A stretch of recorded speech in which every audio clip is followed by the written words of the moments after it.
ini buat pasien ini hepina ama ni suapate musakti tiga Muhammad sanatun tonte kompala manlangin Missa Biakpiakna te kojia Biakpiakna te azong leitungah mite nangina sepertia manlangin dia dan nangin ini sim lai siangthona dam lai siangthona to pisain tom nongkat omle hamna bila siang pen zak sale ichen ti sa lai siangthona ya again ke pen zong again zel again na tewa bila zel tu itam dawina Christian te na zong aman pamama hi Christian ti min pen ongkipat ha lai takina mite na Mite Christian hi China min apia ki zoa ko Christian hi chi le zo hi namana tuni sim lai siang thogina bang hong sakhian chile topa isu ina no te ina leitung chi na hi no te ina leitung khava na hi china tu ya hi zania isim lai siang do sunga mol tung thil na hiya Kamwal tungkil na sunga zong ite in Christian hi na to izuji tu topa isu na nambiat panggen to tu teke to azui zo kile hangna ni topa isu gen ma bangna ite pe leitung chi tak le leitung sapa tak na so ite hi hang hai zong na leitung nanta na sunga ite na nikan ken nikhat nanta na te yentel ki Kami kapchen haksan na suayim kapchang ina Khuppi sang ina posing di masa zeri jiwang ina yang di sang sikina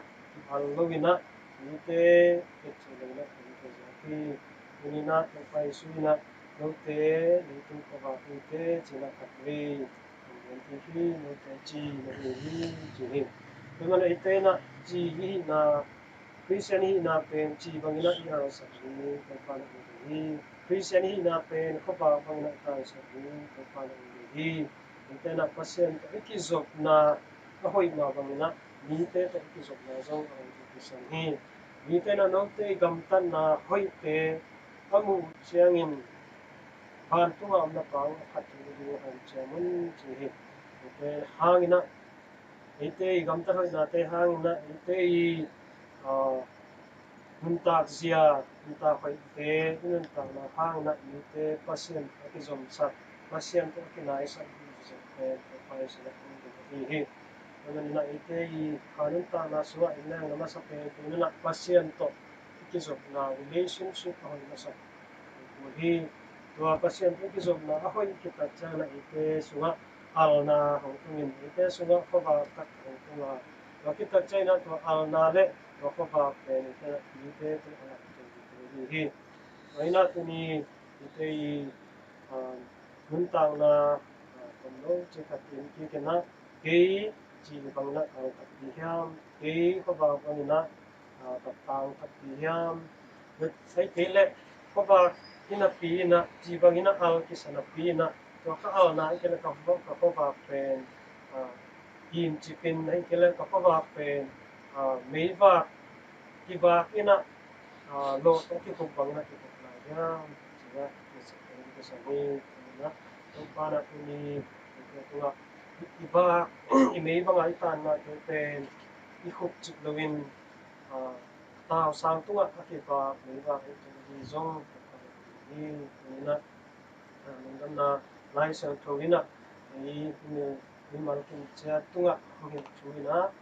chi bang na ringa thamena khoba nuna ni babona itan pachang na na pasien ei mau ma mai company na pasien i phat ta ke zong ina te hangina mi tam pi te ina pasien ni chi